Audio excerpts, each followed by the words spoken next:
आषाढ़ की शुरुआत से ही मूसलाधार बारिश हो रही थी। नदी नाले उफान पर थे और पुराने मिट्टी के घरों की दीवारें गीली होकर उखड़ने लगी थीं। चक्रवर्ती और उसकी पत्नी शांभवी अपने पुराने घर में बैठकर बाहर लगातार होती बारिश और छत से टपकती बूंदों को देख दुखी हो रहे थे। घर की शांति को भंग करते हुए केवल पीतल के बर्तन में गिरती बूंदों की टिप टिप सुनाई दे रही थी।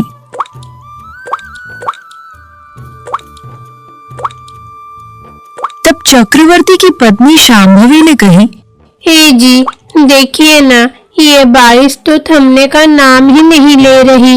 पूरी छत भीग गई है, अब क्या करें?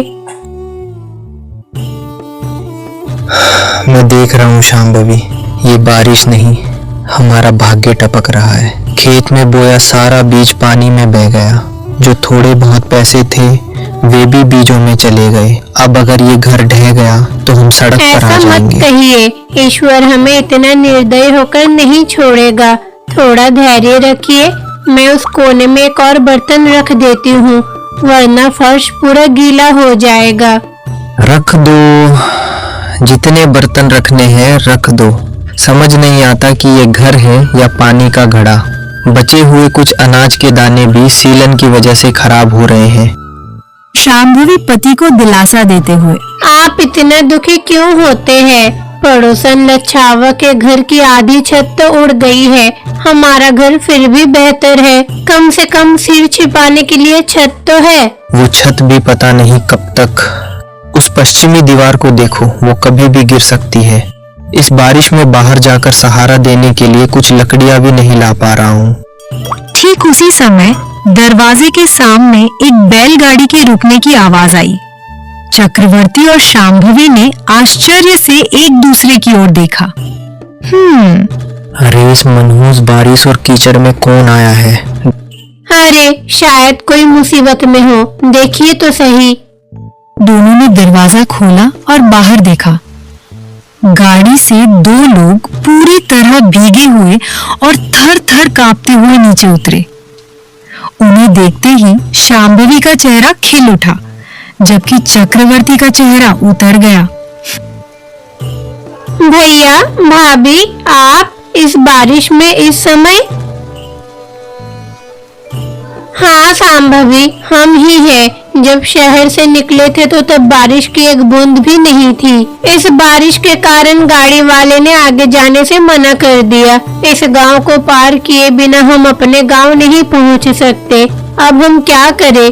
सुब्बा रायडू गाड़ी वाले को पैसे देते हुए तभी याद आया कि तुम लोग यहाँ हो, तो सिर छिपाने के लिए चले आए भैया। बुरा मत मानना।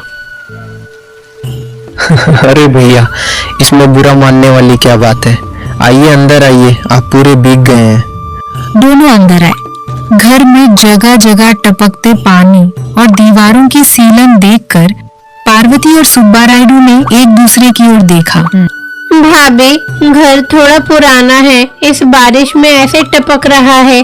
आप उस कोने में बैठिए, मैं चूल्हा जलाकर पानी गर्म बैठाती हूँ। मेरी ये पुरानी साड़ी पहन लीजिए। अजी, आप अपनी एक धोती भैया को दीजिए।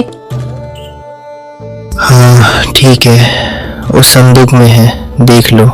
शांभवी, घर ऐसा क्यों है? शहर में तो ऊंची इमारतें भी इस बारिश को झेल लेती है, गांव के घर इतने कमजोर क्यों है? वाह, आई है तो चुपचाप बैठने के बजाय हमारे घर में कमियां निकाल रही है। पुराने घर है भैया, मिट्टी की दीवारें हैं, बारिश की मार से भीग जाती हैं। आपके शहर के पक्के घरों जैसे नहीं है। कोई बात नहीं पार्वती, खुश हो कि सिर छिपाने के लिए जगह मिल गई। धन्यवाद भैया। आज रात यहाँ रुकने दे, कल सुबह बारिश रुकते ही चले जाएंगे। अरे भैया, इसमें धन्यवाद की क्या जरूरत है? आप हमारे रिश्तेदार हैं। रुकिए, इस बारिश में गरम गरम कांजी बनाती हूँ, पीने से शरीर में गर्मी आएगी। पार्वती नाक सिकोड़ते हुए, कांजी? अरे मुझे तो शहर में गर्मा गर्म दूध पीने की आदत है। क्या यहाँ थोड़ा गुड़ वाला दूध नहीं मिल सकता? भाभी, इस बारिश में तो दूध दोहना संभव नहीं हो पाया। जो थोड़ा दूध था वो सुबह जमा दिया है। चक्रवर्ती पत्नी को साइड में ले जाके, देखा शांभवी अपनी भाभी का नखरा। हम यहाँ टपकते घर में रह रहे हैं और उन्हें गर्म दूध चाहिए। जाने दीजिए, शहर की आदतें हैं ना, बेचारी परेशान हो रही है, क्या करे। अगली सुबह बारिश अभी भी जोरों पर थी।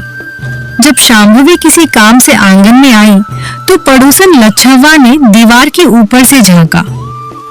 अरे शांभवी, रात को तुम्हारे घर में हलचल हो रही थी, कोई रिश्तेदार आया है क्या? मेरी भाभी और भैया आए हैं, शहर से अपने गांव जा रहे थे, बारिश में फंसकर यहाँ रुक गए। ओहो, इस कड़कती बारिश में टपकते घर में रिश्तेदार, तुम्हें तो अच्छा काम मिल गया। आप ऐसी बातें मत बोलिए, वो मुसीबत में आए हैं। मुसीबत में आए हैं या तुम्हें मुसीबत में डालने आए हैं, किसे पता। मेरे पति कह रहे थे कि वो सुब्बा राउडू इंसान ठीक नहीं है। शहर में व्यापार के नाम में पूरे गांव से कर्ज लेकर खा गया है, अब लेनदार पीछे पड़े हैं तो बचकर भाग रहा है। अरे क्या ये सच है? मैं झूठ क्यों बोलूंगी? उस पार्वती को देखो, गले भर गहने पहनकर घूमती है, वो सब लोगों को लूटकर जमा किया हुआ धन है। तुम जरा सावधान रहना, तुम्हारे घर में जो भी रुपया पैसा है उसे छिपा लो, समझी बेटी। मेरे भैया ऐसे नहीं है, विश्वास मत करो बेटी, ये वो समय है जब रिश्तेदार ही डाकू बन जाते हैं। मुझे जो कहना था मैंने कह दिया। ये कहकर वो अंदर चली गई। शांभवी के मन में डर बैठ गया। लच्छवा की बातें उसके दिमाग को कुरेद रही थीं। जब वो घर के अंदर आई तो सुब्बा रायुडू वहाँ नहीं थे, केवल पार्वती एक कोने में बैठी थी। शांभवी घबराकर बोली, भाभी, भैया कहाँ है? वे पूरा घर देखने के लिए आंगन के पीछे गए हैं। ये सोचते हुए वो पीछे की ओर दौड़ी। वहां सुब्बा रायुडू उनके पुराने अन्न भंडार की दीवारों को टटोलते हुए कुछ ढूंढते हुए दिखाई दिए। शांभवी डर के साथ बोली, भैया क्या कर रहे हैं? कुछ नहीं शांभवी, देख रहा हूँ कि ये पुरानी दीवारें कितनी मजबूत हैं। बारिश में भीगने के बाद भी मजबूती से खड़ी हैं। आखिर हमारे दादाजी का बनवाया घर है। ओहो अच्छा, अंदर आइए, बारिश तेज हो गई है। शांभवी तुरंत अंदर आई और अपनी पैसों की छोटी पोटली और पुरानी चेन को चावल के बर्तन के नीचे छिपा दिया। चक्रवर्ती ने ये सब देख लिया। क्या हुआ शांभवी, तुम इतनी घबराई हुई क्यों हो? हे जी, शायद लच्छावा की बात सच है। भैया पीछे कोठार के पास कुछ ढूंढ रहे हैं। मेरा दिल धड़क रहा है, हमारे रिश्तेदार ही कहीं चोर न बन जाए। मैंने पहले ही कहा था, वे इस बारिश में सिर छिपाने नहीं, हमारा सिर खाने आए हैं। रुको, मैं अभी उससे निपटता हूँ। चक्रवर्ती गुस्से में सुब्बा रायुडू के पास गया। बारिश अभी भी हो रही थी और घर में सन्नाटा था। ओ सुब्बा रायुडू, तुम्हारे आने का असली कारण क्या है, अभी बताओ। हाँ, क्या हुआ भैया, तुम इतने गुस्से में क्यों हो? हाँ, नाटक मत करो। पूरे गांव में चर्चा है कि तुम शहर में कर्ज करके भागे हो। क्या उन कर्जों को चुकाने के लिए इस बारिश का फायदा उठाकर हमारे घर में चोरी करने आए हो? जल्दी बताओ। हे जी, ये क्या बातें कर रहे हैं? क्या हम चोर हैं? बताइए। तो और क्या भाभी, मेरे पति ने सुबह देखा है, भैया कोठार वाले कमरे में कुछ ढूंढ रहे थे। क्या आप हमारे घर कुछ चुराने आए हैं? शांभवी, तुम भी? ये कहने के लिए तुम्हारी जबान कैसे चली? जबान नहीं, सच बाहर आ रहा है। जब से आए हो घर को चोर की नजर से देख रहे हो। तुम्हारी पत्नी को गर्म दूध चाहिए। क्या हमें कमजोर समझ रखा है? इसी वक्त इसी बारिश में हमारे घर से बाहर निकल जाओ। अरे सांभवी, मुझे माफ कर दो। मैंने शहर की आदत में कुछ कह दिया होगा, लेकिन तुम्हें नीचा दिखाने के लिए नहीं। रुको पार्वती, रो मत।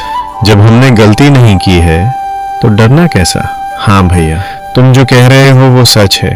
मुझ पर शहर में कर्ज है, व्यापार डूब गया है। देखा शांभवी, मान गया। पूरी बात सुनो। मैं कर्ज में हूं, ये सच है। और मैंने कोठार में कुछ ढूंढा, ये भी सच है। क्या ढूंढ रहे थे भैया? चोरी करने के लिए नहीं शांभवी, ये हमारे पूर्वजों का घर है। मेरे पिताजी ने मरने से पहले मुझसे एक बात कही थी, बेटा, अगर कभी परिवार पर कोई बड़ी मुसीबत आए तो हमारे पुराने घर के कोठार में पश्चिमी दीवार के आला के नीचे तीसरी ईंट निकाल कर देखना। हमारे दादाजी ने हमारे लिए कुछ छिपाया है। चक्रवर्ती और शांभवी हैरान रह गए।